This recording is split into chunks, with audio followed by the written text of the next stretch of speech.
La nouvelle mairesse de Montréal, Soraya Martinez-Ferrada, est en studio. Bonjour, madame. Bonjour.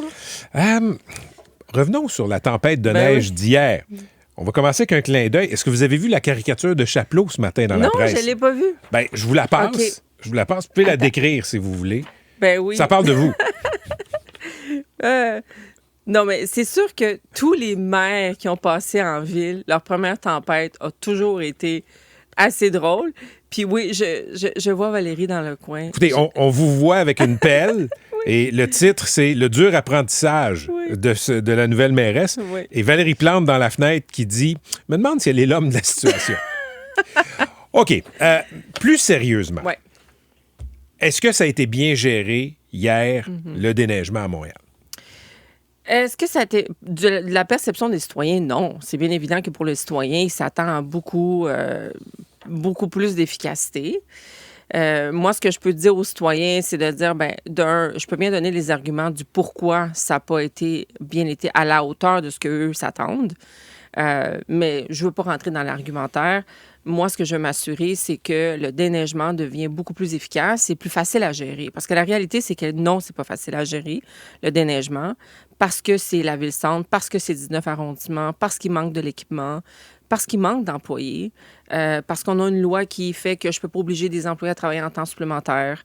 Quand la tempête commence à 3 heures du matin, je ne peux pas obliger des employés à aller mettre du sel parce qu'on a une loi qui nous empêche de faire ça s'ils sont en arrêt de travail pour des heures supplémentaires. Donc, il y a un paquet de facteurs qui fait que c'était pas les conditions idéales. Bien, je reviens à la caricature de Chapelot. Oui. Le dur apprentissage de la nouvelle mairesse. Ce que j'entends de vous, Mme Martinez-Ferrada, c'est le discours de gens qui ont été élus, disons, qui est plus pragmatique que ce qu'on nous promettait en campagne électorale.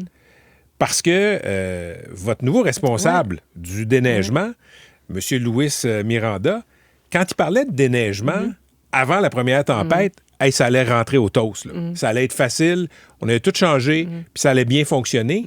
Il a rencontré le réel, et vous aussi. Bien, il a rencontré le fait qu'on change aussi une façon de faire dans une administration quand tu arrives où tu hérites d'une maison qui n'était pas la tienne.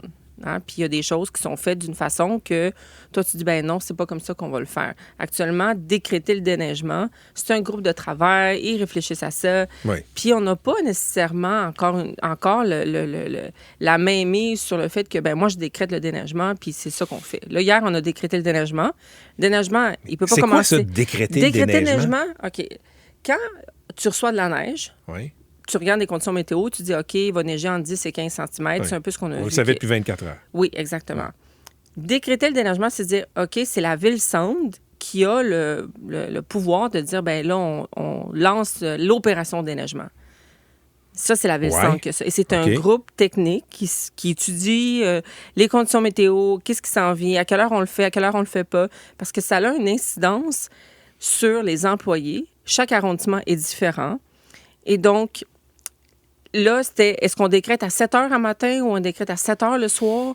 Parce que sinon, les employés vont être payés temps double dimanche si on fait ça. Ils peut-être pourront pas travailler samedi. Donc, il y a des conséquences qui sont compliquées pour un citoyen à comprendre. Puis, c'est pas à moi. Je veux dire, le citoyen, lui, tout ce qu'il veut, là, c'est que ça soit déneigé, tu sais. Puis ça ne l'a pas été hier. Vous êtes d'accord avec ça? Oui, on s'entend. Là, c'était pas bien. C'était mal déneigé. Vous êtes d'accord avec ça? Oui, mais M. Lagacé, comme je dis aux citoyens, là, on n'a pas une ville où on met un tempo à grandeur, là. Je veux dire, la neige, il faut bien qu'elle tombe à un moment donné. Oui. Puis il faut qu'elle tombe une couple d'heures pour qu'après, on la ramasse.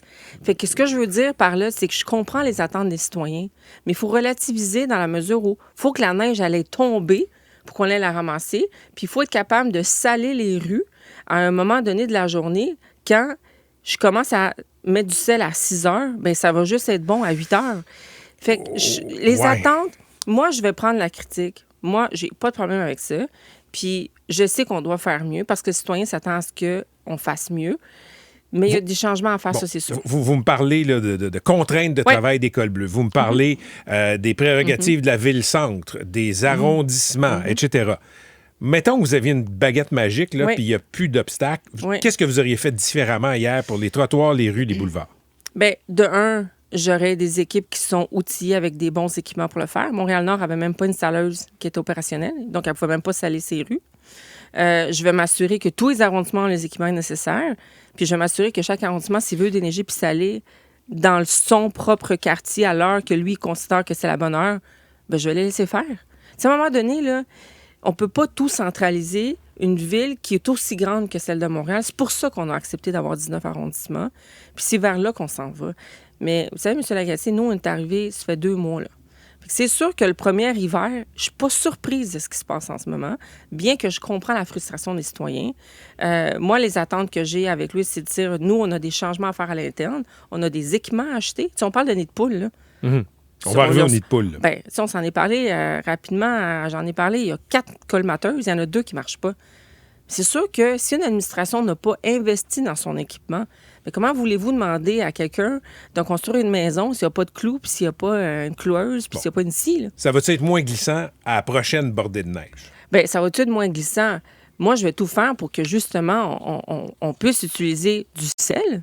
Vous savez qu'on utilise quasiment plus de sel. On fait juste ce qu'on appelle la garnotte, là, mais la garnotte, elle l'aide pas. Là. C'est pas ça qui fait fondre la neige sur le trottoir. Fait que c'est une question de sécurité. Alors oui, on s'en vient avec des changements en termes de comment on va assurer la sécurité de nos trottoirs pour que ça arrête d'être glissant comme c'était hier. OK. Parlons des nids de poule. On vous a vu boucher un nid de poule. Oui. J'allais dire à main nue, mais c'était pas à main nue, mais vous étiez là, à pied d'œuvre, vous-même, la mairesse en train de boucher des nids de poules. C'est une image qui est forte, puis on le sait, beaucoup de problèmes de nids de poules. À Montréal, j'ai 3 crevaisons la semaine passée. Mais, ceci étant dit, c'est Luc Ferrandez qui nous parlait de ça hier. Quand on décortique le budget, vous avez investi moins d'argent que prévu par l'ancienne administration dans la réfection des routes. En fait, je comprends que vous bouchez les nids de poules, mais le budget a été réduit. En fait, si vous regardez ce que les anciennes administrations ont fait au niveau de l'entretien des rues, n'ont même pas toutes dépensé l'argent qui avait été prévu. Nous, on s'est dit, il faut absolument, de un, ramener notre ratio d'endettement à 100 %. Il faut que la carte de crédit nous coûte moins cher, là, parce que ça nous coûte cher, cette carte de crédit. Puis, il ne faut pas mettre de l'argent qu'on ne va pas dépenser. Si on dépense tout l'argent qu'on a mis dans notre budget, l'entretien des rues va vraiment avoir une différence. Le rapport des vérificateurs généraux l'année passée l'a bien dit, on n'a même pas dépensé l'argent qui avait été réservé pour l'entretien.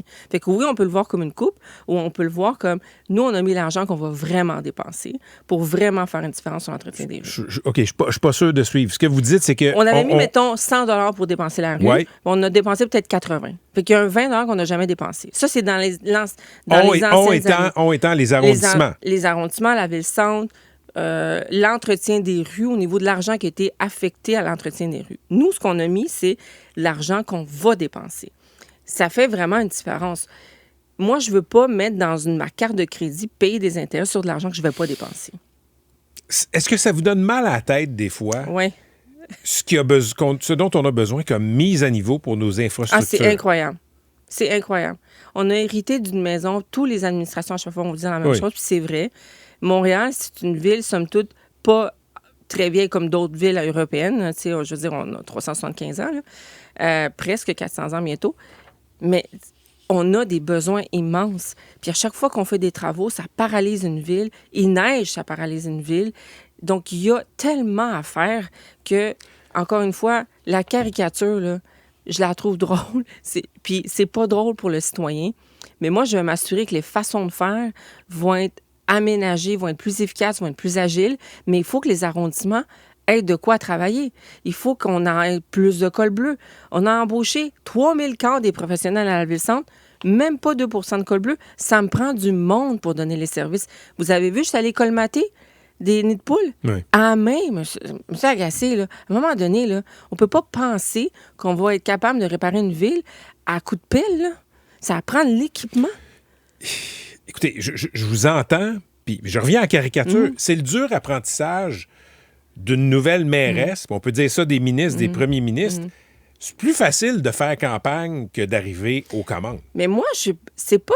Comment je pourrais dire? Je comprends la caricature, mais moi, c'est pas un dur apprentissage. Je savais pertinemment dans quoi je m'embarquais. Je suis pas surprise de la réaction des citoyens aujourd'hui, là. Je suis pas surprise de la frustration des citoyens. Je la vis moi-même. Quand je vois la rue Notre-Dame, là, pensez pas que j'ai envie de débarquer avec des pépines là, puis arranger la rue, là. C'est sûr, c'est ça que je veux faire. Puis quand je vois Beaver Hall, que les gens ils tombent à terre parce que c'est pas... C'est sûr qu'il faut qu'on fasse mieux. Donc, je suis pas surprise. C'est pas un dur apprentissage. Je savais que c'était ça, mais il faut nous donner le temps de changer une culture à l'interne. Tu fais pas ça en cliquant des doigts. Alors, j'ai hâte de faire ça dans le cadre de mon mandat. Vous dites qu'on manque de col bleu. Est-ce qu'il y a eu beaucoup d'absentéisme hier? Luc Ferrandez me dit que quand il y a des tempêtes, beaucoup de... La banque de congés de maladie est soudainement très sollicitée. Bien, en fait, pas tout à fait. Vous savez, c'est pas tous les arrondissements qui font affaire avec l'école bleue. Il y a aussi des contrats privés. Hein. Il y a des compagnies privées qui travaillent dans les arrondissements. Mais c'est sûr qu'il y a une loi qui nous empêche de forcer quelqu'un à aller travailler. N'oubliez pas qu'on avait été dans une opération de nid de poule à très tôt. Donc, l'école bleue avait déjà beaucoup travaillé le nombre d'heures, ce qui fait que je ne pouvais pas les obliger en temps supplémentaire. On a une loi qui nous empêche de les faire travailler et c'était un peu ça qui est arrivé hier. Maintenant, encore une fois, moi, je pense que le citoyen s'attend juste que ça fonctionne. Puis moi, là-dessus, je lui donne totalement raison. Merci d'être venu nous parler en studio ce matin. Écoutez, prochaine tempête ou avant, on vous invitera. C'était la mairesse de Montréal, Soraya Martinez Ferrada. Merci beaucoup.